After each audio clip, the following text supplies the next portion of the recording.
Well, let me get right back to Birkenau, when I think the second day one of our men was beaten up in such a bad way. I've never saw so much blood in my life. The man had gone out of the barrack without permission of the capo, and he was beaten up right in front of me. And we were told by the capo, behave yourself, do what I tell you to do, and otherwise you get the same treatment. And when I went to my bunk that night, I prayed to God not to let a beating like that happen to my wife and not let my child die. And a lot of family members I remember naming. And I ended up, don't let me get beaten up like this. Don't let me get ill. Don't let me die from hunger.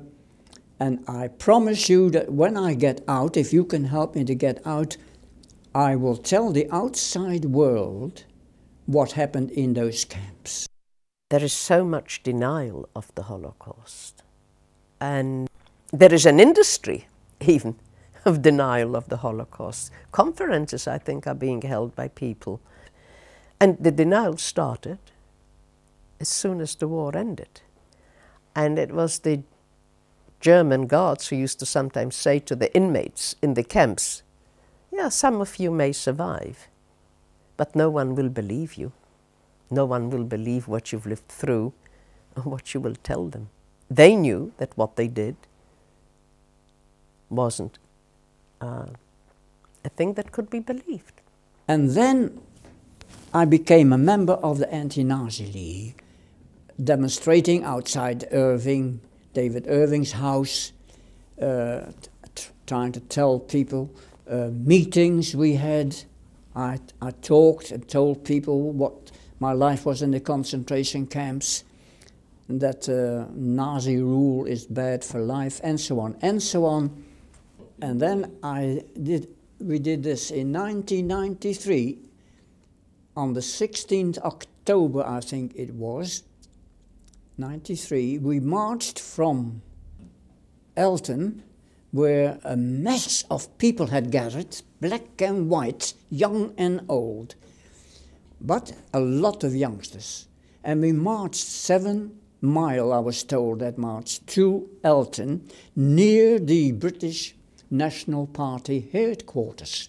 After that long march in Elton, it was on a Sunday night.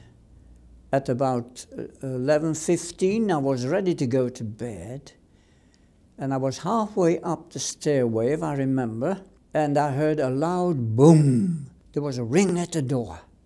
The neighbor next door had rung my bell. I went down, opened the door, and I was told, Leon, they smashed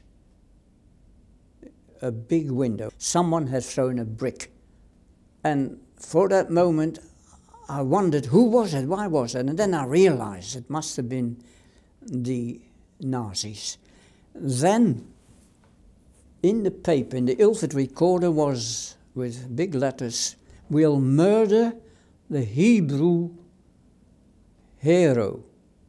And it said there for telling lies, you see. They were getting at me.